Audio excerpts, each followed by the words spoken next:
नमस्कार जी। आज मैं पुनः उपस्थित हूँ श्री विद्या उपदेश के 17वें भाग के साथ। आज ये बहुप्रतीक्षित वीडियो आपके सामने प्रस्तुत है और जो आज की हमारी नित्या हैं उनका नाम है नील पताका। जैसे कि आप नाम से ही स्पष्ट हो रहा है कि जिसका पताका उठा हुआ हो। पताका मतलब झंडा, और झंडा जिसका उठा, जिसका नाम ही है नील पताका, मतलब कि हर तरह की सिद्धियों की देने वाले। इनका एक छोटा सा मैं आपको चीज़ बताता हूँ। इनके बारे में कहा जाता है, साधनम सिद्ध विद्यस्य विजयम कामरूपता पादुकाम अंजनम खड्गं बैतालाश्च पिशाचकान यक्षिणी चेटकान मायांग यंत्राणां च वदामिते। कहा जाता है कि इनके पूजन से कामरूपता, खड़ाऊं, अंजन, खड़ग, बेताल, पिशाच, यक्षिणी, चेटक तथा माया की सिद्धि होती है। बड़ा ही विचित्र है और रहस्यपूर्ण है ये विद्या। ये नित्या हमारी जो है आज की बहुत ही रहस्यपूर्ण नित्या है। और मुझे लगता है कि श्री विद्या में सबसे अधिक रहस्य अगर कहीं पे है तो वो यही है, इन्हीं नित्या में है, नील पताका नित्या। तो आइए सर्वप्रथम इनका ध्यान करते हैं, तब आगे की बात करेंगे जैसा कि हमेशा किया जाता है। इंद्रनील निभा भास्वन मौली इंद्रनील निभा भास्वन मणि मौली विराजितं पंचवक्त्रां त्रिनयनां अरुणां शूकधारणीं दशहस्तां रसन्मुक्ता प्रायाभरण मंडितां रत्न अस्तबक सन्निभिन्देहां चारोस्मिताननाम। कहा जा रहा है माता का कि भगवती नील पताका का वर्ण इंद्रनील के समान है। जैसे हम लोग जिस तरीके के होते हैं, कोई गोरा होता है, कोई काला होता है, कोई सांवला होता है, तो यहाँ जो माँ का स्वरूप है वो इंद्रनील के समान है। और मणियों का मुकुट है, चारों दिशाओं में चार मुख और एक मुख इनका ऊपर है। जैसे भगवान शिव का जो मुख है चारों दिशाओं में और एक मुख ऊपर है, और जिससे कि सारे आम न्याय हमारे प्रकट हुए हैं, पूर्वाम न्याय, पश्चिमाम न्याय, दक्षिणाम न्याय, उत्तराम न्याय और ऊर्ध्वाम न्याय। तो उसी तरह से माँ नील पताका का जो मुख है वो भी 5 है और एक 4 दिशाओं में और एक ऊपर की ओर। इनके पांचों मुख में 3-3 आँख हैं और लाल रेशमी वस्त्र पहना हुआ इन्होंने, 10 हाथ हैं, मोती जटित आभूषण है, रत्न अस्तबक से युक्त देह है, सुंदर मुख जो है मुस्कान से युक्त है, मंद मंद माता जो है मुस्कुरा रही है। सोने के गहनों से शोभायमान 5 हाथों में पास, पताका, ढाल, शांग और वरमुद्रा है। शांग मतलब ये धनुष। सोने के उसी और दाहिने हाथों में अंकुश, शक्ति, खड़ग, मान और अभय मुद्रा है। और इनकी जो शक्तियां हैं इन्हीं के वर्ण की हैं और इनको हर ओर से घेरे रखती हैं। तो ये माँ नील पताका का ध्यान था, जैसा कि आपको ध्यान से स्पष्ट है और जो मैंने आपको बताया है। तो आइए मैं इनकी जो शक्तियां हैं, इनके यंत्र के बारे में मैं आपको बताता हूँ। तो इनका यंत्र बहुत विशेष नहीं है, सामान्य सा ही यंत्र है। त्रिकोण के मध्य में भगवती हैं और तीनों कोनों में जो है, जिस तरह से हमारे वहाँ वज्रेश्वरी, कामेश्वरी और भगमालिनी है, उसी तरीके से यहाँ तीनों कोनों में जो है इच्छा, ज्ञान और क्रिया शक्ति है। 6 कोनों में आपको पता ही है डाकिनी, इराकनी, लाकनी, काकनी, शाकनी और हाकनी होती हैं।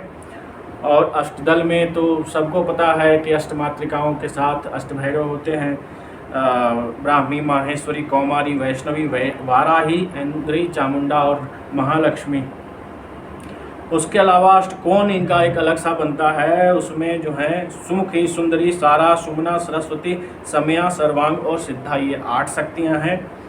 उसके अलावा जो चतुरस्त्र के आगे द्वार पे, मतलब जहाँ पे आप सामान्य में 10 दिक्पाल बिठाते हैं, वहाँ पे जो शक्ति है उनका नाम है आकर्षणी, लोला, नित्या, मदना, मालिनी, विनोदा, कौतुका और पुण्या तथा पुराना। उसके अलावा जो है लोकपालों की पूजा होती है, जो द्वारपाल हैं। और जो 4 कोण हैं, जो भूपुर जिसको आप कह रहे हैं, वहाँ ब्रह्मा, अनंत, नियति और काल शक्ति की पूजा होती है। ठीक है जी, ये तो इनके यंत्र के स्वरूप की बात होगी। 17 अक्षरों का इनका मंत्र है और जो इनका लघु पुरस्चरण है वो 17 लाख का है और पूर्ण पुरस्चरण 53 लाख का है। मतलब अब इससे आप घबराओ नहीं, अगर आप 6-7 घंटे 8 घंटे प्रतिदिन करते हैं तो मेरे हिसाब से ये 1 साल में पूरा हो जाना चाहिए, कोई बहुत बड़ी चीज़ नहीं है। आदमी 8 घंटे जॉब करता है ना, अगर कोई पूरी तरह से डिवोटेड होके इस पे लग जाए तो वो 1 साल के अंदर माँ नील पताका का जो पुरस्चरण है उसको कर सकता है। और पुरस्चरण काल में प्रतिदिन जितना भी वो जाप करता है उसका दशांश उसको अन्न और गोधृत से उसको हवन करना है। अन्न में कुछ भी हो सकता है, चावल, दाल, गेहूँ, चना, कुछ भी, मतलब रोटी, सब्जी, रोटी, दाल, मतलब इस तरीके की कोई सूखी हुई चीज़ों को घृत में मतलब मिला करके, घी में अच्छे से सान करके और उससे ही जो है आहुति दी जाती है। कोई विशेष इनका कोई बहुत ज़्यादा, जो आपने भोजन करना है, आप जिस चीज़ को भी भोजन के लिए पकाओगे मतलब वो आपको आहुति देना है। दिन भर आपने दुग्ध के आहार पे रहना है, रात्रि काल में आप चाहो तो अपने गुरु के आदेशानुसार एक बार भोजन कर सकते हो और जो भोजन आप पकाओगे उसी को घी में बढ़िया से सान करके, मतलब संस्कृत में सिंचन करना जिसको कहते हैं, सिंचित करके, और आप उसी की आपको आहुति देनी है। ये था माँ नील पताका के पुरस्चरण का विधि विधान। 17 लाख का मंत्र जपना है आपने कम से कम, और 1,70,000 का तर्पण है और 17,000 जो है मार्जन होगा। मार्जन भी 2 तरीके से होते हैं। और एक बात और बता दूं, तंत्रोक्त तर्पण अलग सा होता है। वैदिक तर्पण और तंत्रोक्त तर्पण में भेद है, इस चीज़ को आप समझ लीजिए। इसलिए किसी योग्य गुरु के सानिध्य में ही ये करें। और दूसरी चीज़ ये है कि इसमें अगर आपका संकल्प टूटा तो आपके साथ कई तरह की घटनाएं घट सकती हैं। इसलिए आप बिल्कुल ही जो है योग्य गुरु के दिशा निर्देश में कहीं ऐसी जगह पर जाके करें जहाँ पे आप जो है दुनिया से कट के रह सकें, तभी ये चीज़ें आप कर सकते हो, क्योंकि ये सारी रहस्यमयी विद्याएं जो हैं इनमें हैं। इसलिए इनका पुरस्चरण जो है बहुत विधि विधान से और बहुत ही सावधानी से योग्य गुरु के दिशा निर्देश में आपने करना है।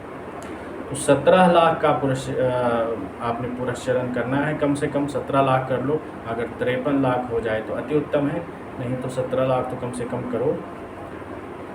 और 17 लाख के पुरस्चरण जब आप कर लेते हो तब आप किसी भी प्रयोग को करने के लिए आप योग्य बनते हो।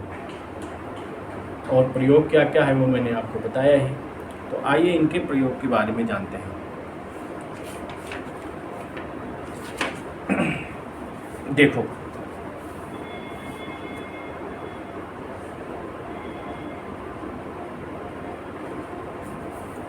सबसे पहला जो इनका प्रयोग है वो है विजय सिद्धि। विजय सिद्धि भी कई प्रकार की होती है। विजय सिद्धि 4 प्रकार की होती है। पहला है द्वंद्व युद्ध में विजय, मतलब मल्ल युद्ध, जिसको मतलब आप जो अब छोटा सा एग्जांपल ले लो, WWE में जो युद्ध होता है वो द्वंद्व युद्ध है। उसके अलावा चतुरंगिनी सेना में विजय। अब चतुरंगिनी सेना मतलब वो किसी देश पे जो विजय है। अब ये तो नहीं होता चतुरंगिनी सेना के सामना, तो आज की डेट में बस बहुत रेयर ही लोग करते हैं, यूक्रेन और रसिया को अगर छोड़ दिया जाए तो। उसके बाद है कूट युद्ध। कूट युद्ध का मतलब कूटनीति।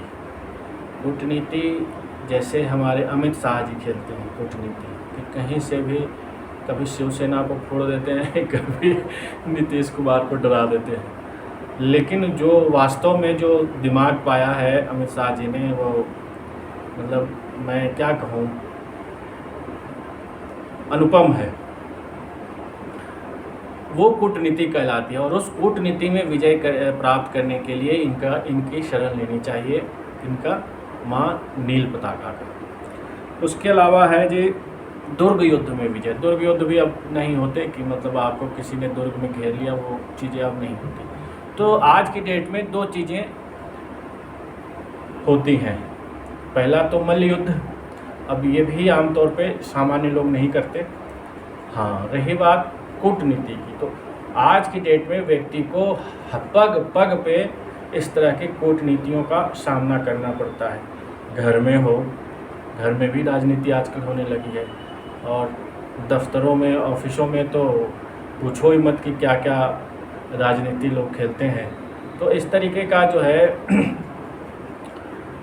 या चुनाव में या किसी तरह का कंडीशन बनाने में इनकी शरण ली जाती है।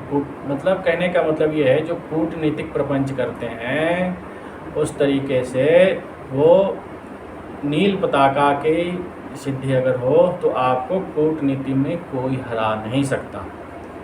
ठीक है जी। और आ जाओ दूसरी सिद्धि। दूसरी सिद्धि है कामरूपता। कामरूपता क्या होता है?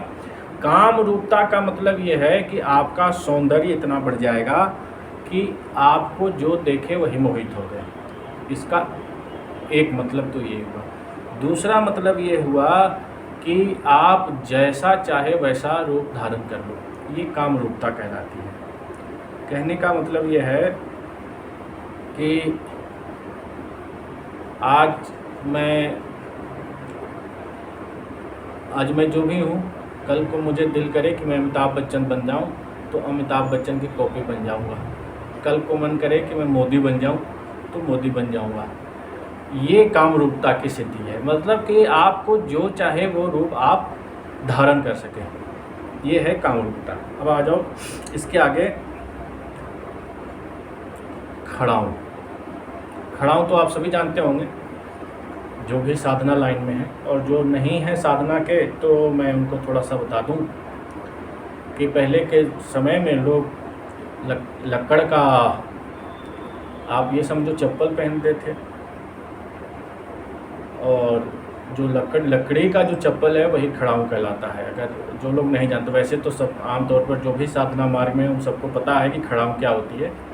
तो खड़ाऊँ की भी सिद्धि होती है। अब खड़ाऊँ क्यों पहनते थे ये भी समझो जरा, बड़ा मज़ेदार है।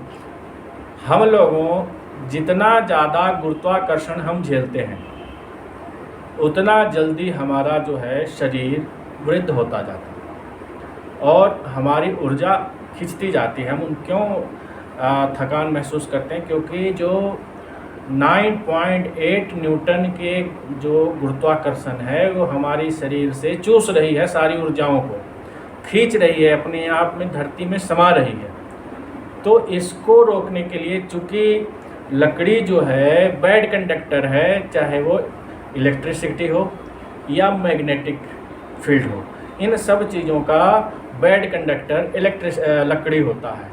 तो जब व्यक्ति लकड़ी के चप्पल पे चलता है, लकड़ी के चौकी पे सोता है, तो जो गुरुत्वाकर्षण का प्रभाव हमारे शरीर पर है वो कम से कम होता है। इसलिए लकड़ी के खड़ाऊँ का प्रयोग हमारे ऋषि मुनि किया करते थे। तो यहाँ खड़ाऊँ की सिद्धि होती है। अब हम सिद्धि पे आ जाएं। तो खड़ाऊँ की सिद्धि का मतलब ये है कि खड़ाऊँ को हमने सिद्ध कर लिया। अब उस खड़ाऊँ को धारण करके जहाँ जाना चाहें पल भर में पहुँच सकें, तो उसको हम कहते हैं खड़ाऊँ की सिद्धि। ये खड़ाऊँ जो है प्राप्त किया जाता है। ये नहीं कि आपने खड़ाऊँ बना के उसकी पूजा की। ये खड़ाऊँ जो है प्राप्त किया जाता है, और पूजा करने के मतलब दिव्य रूप से ये खड़ाऊँ व्यक्ति को प्राप्त होता है। उसके बाद आओ अंजन। अब अंजन का मतलब होता है कि आँखों में लगाने वाली चीज़ें। जैसे महिलाएं सभी काजल लगाती हैं, साधना करने वाले जो खास करके शमशान में साधना करते हैं वो सब लोग भी लगाते हैं, पुरुष भी लगाते हैं काजल, अन्यथा महिलाएं तो सभी लगाते हैं काजल। आजकल तो आइकॉनिक काजल का ज़माना है, आइकॉनिक, लेकिन वास्तव में वो काजल नहीं है। काजल का जो वास्तविक स्वरूप है उसी काजल की मैं बात कर रहा हूँ। काजल हो गया, सुरमा हो गया, ये चीज़ें, इनको अंजन कहा गया है। तो इस अंजन को सिद्ध किया जाता है, और अंजन को सिद्ध करने के पश्चात जो है आप जहाँ चाहें वहाँ पे जिसको चाहें वो आप देख सकते हैं। और साधक जो है भगवती के दर्शन को भी प्राप्त कर सकता है अंजन को लगा कर। जैसे हमने बुलाया माता को, माँ आई कि नहीं आई, भगवती आई कि नहीं आई, कोई यक्षिणी आई कि नहीं आई, चेटक आया कि नहीं आया, ये सिर्फ अनुभूति नहीं होगी, ये स्पष्ट तौर पर आप देख पाएंगे इस अंजन की मदद से। तो ये अंजन की एक सिद्धि हमारी इस विद्या में होती है। ठीक है जी। तो कामरूपता हो गई, विजय सिद्धि हो गई, खड़ाऊ हो गया, अंजन हो गया। अंजन मतलब आप समझ लो काजल या सुरमा, या कुछ और भी चीज़ें हो सकती हैं लगाने की। अब उसका नेक्स्ट स्टेप है खड़ग। एक विशेष प्रकार का देवी देवता एक विशेष प्रकार का खड़ग प्रदान करते हैं। जिस खड़ग का मतलब तलवार, खड़ग कुछ भी हो सकता है। जैसे ये देखो, ये भी एक प्रकार का खड़ग है। तो खड़ग जो है किसी भी प्रकार का खड़ग हो सकता है। जैसे भगवान शिव ने रावण को चंद्रहास नाम का खड़ग दिया था। तो खड़ग जो है देवी देवता वरदान के स्वरूप में प्रदान करते हैं। अब आ जाओ, तो जिस व्यक्ति के पास ये खड़ग हो उसके हाथ में केवल आते ही शत्रु वशीभूत हो जाते हैं। और अगर फिर भी कोई आप पे जो है हमला करता है या आपके खिलाफ कुछ मन में भी सोचता है, तो वो खड़ग जो है उस व्यक्ति का विनाश कर देती है। ये इन नित्या में हमें सिद्धि प्राप्त हो सकती है, नील पताका नित्या में। और उसके अलावा इन सब के लिए ना एक एक मंत्र होता है। पहले तो आप पुरस्चरण करेंगे और फिर इन चीज़ों के लिए एक एक मंत्र है सभी सिद्धियों के लिए, उसको अलग से सिद्ध करना होता है। अब आ जाओ नेक्स्ट स्टेप पे, जिसके लोग बहुत ही लंबे समय से प्रतीक्षा कर रहे हैं। पहला है बेताल की सिद्धि। बेताल जो है क्या करता है, बेताल के नाम सुन के ही लोग भयभीत हो जाते हैं। तो मैं आपको बता दूं कि बेताल अगर आपका सिद्ध होता है नील पताका के माध्यम से। और एक बात और बता दूं कि जो इस तरीके की चीज़ें हैं, बेताल, यक्षिणी, चेटक, अप्सरा इत्यादि, इनको आप बिल्कुल ही किसी योग्य गुरु के दिशा निर्देश में करें। और वो भी गुरु ऐसे होने चाहिए जिनके पास बढ़िया भैरव की साधना हो, सिद्धि हो। और ख़ास करके ये देखो, ये इस प्रकार का जो दंड धारण करते हों उन्हीं गुरु के शरण में जा कर के ये साधना करना। अन्यथा क्या होगा, यक्षिणी अप्सरा आ तो जाएगी लेकिन आप जो है उसको संभाल नहीं पाएंगे। तो इसलिए भैरव के साथ साथ इस समय जो है होना बहुत अनिवार्य है। बिना भैरव के, क्रोध भैरव के, उन्मत्त भैरव के आपको दूसरी कोई भी विद्या इन चीज़ों पे काम ही नहीं करेगी। आप जितनी मर्जी जोर लगा लें, वाराही चला लें, मातंगी चला लें, काली चला लें, क्यों नहीं काम करेगी। अब इसके पीछे भी कारण है, क्योंकि जो वो ये चीज़ें हैं ये उनके गण हैं। अब कोई अपने गण पे थोड़ी ना प्रहार करता है, समझ रहे हो आप। हाँ, ये अलग चीज़ है, कुछ एक्सेप्शनल केस हो जाए, आपने बिल्कुल साक्षात्कार कर लिया, राजराजेश्वरी को सामने प्रकट कर लिया, तो बात अलग है कि जो है आपके लिए वो अपने गणों पे भी प्रहार कर दें, वो अलग चीज़ है। लेकिन आमतौर पर ऐसा नहीं होता है, ये सब कहने की बातें हैं। तो इसलिए आपको उन्हीं गुरु की शरण में जाना चाहिए जो भैरव की बढ़िया से साधना कराते हों, करते हों और साथ साथ श्री चक्र करते हों। बिना भैरव के, खास करके देखो मैंने 2 नाम बता दिए, क्रोध भैरव और उन्मत्त भैरव, इनके बिना अगर आपने इस तरह की विद्या में एंट्री ली तो आपके साथ साथ आपके परिवार का भी जीवन तहस नहस हो जाएगा। तो इसलिए इस बात का ध्यान रखना, क्योंकि हमने कई लोगों को देखे हैं कि उनकी फैमिली तक डिस्टर्ब हो गई। वो तो खुद जो हुए सो हुए, वो अलग चीज़ है, उनके भाई बहन, संतान, माता पिता सब के सब डिस्टर्ब हो गए। इसलिए इस तरीके की विद्या में जब तक कि भैरव की बढ़िया साधना ना हो या और भैरव साधक गुरु प्राप्त ना हो, तब तक तो बिल्कुल भी इस चक्कर में पड़ना भी नहीं तो आपके क्या साथ क्या होगा इसकी कल्पना नहीं करी जा सकती। चलो अब आ जाओ हम बेताल पे। तो बेताल अगर आपको सिद्ध होता है तो बेताल कई तरह के कार्य करता है। बेताल जो है आपको अपने पीठ पर बिठा के घुमा सकता है, जैसे हनुमान जी राम जी को घुमाते थे ना, वैसे ही बेताल आपको पीठ पर बिठा के घुमा सकता है। यहाँ तक कि बेताल को अगर आपने कह दिया कि रिजर्व बैंक से जाके सोना उठा लाए, तो वो रिजर्व बैंक के उस लॉकर में से सोना उठा के आपके कदमों में ला के रख देगा। बेताल वो चीज़ है, मतलब दुस्सह से दुस्सह कार्य जो है बेताल कर सकता है, जो कोई नहीं कर सके, असंभव कार्य को बेताल कर सकता है। बेताल आपको कुछ भी ला करके दे सकता है, आपने अगर उसको जो कहा वो आपके सामने प्रकट होगा। तो ये बेताल भी कई प्रकार के होते हैं। देखो इनके बारे में मैं एक एक चीज़ के बारे में आगे की वीडियो अभी इन्हीं नित्या में, ये जो आगे अगली वीडियो आएगी तो उसमें बेताल के प्रकार, यक्षिणी के प्रकार आदि मैं बताऊंगा। अभी सिर्फ हम उस पे चल रहे हैं कि ये बेताल क्या है, यक्षिणी क्या है, इस तरीके से आगे की वीडियो में बेताल के प्रकार और उनके बारे में और विस्तृत चर्चा करेंगे। तो ये बेताल आपको इस कई तरह की सिद्धियां प्रदान कर सकता है। अब आ जाओ यक्षिणियाँ। देखो श्री विद्या में 36 प्रकार की यक्षिणियाँ कही गई। यक्षिणियाँ अनेक होती हैं, मतलब गिनती नहीं की जा सकती है। शास्त्रों में 108 प्रकार की यक्षिणियाँ बताई गई हैं शास्त्रों में, लेकिन यक्षिणियाँ 108 ही होती ऐसा नहीं है। असंख्य यक्ष और यक्षिणियाँ होते हैं जिनकी साधना व्यक्ति कर सकता है और कोई करा भी सकता है। लेकिन यहाँ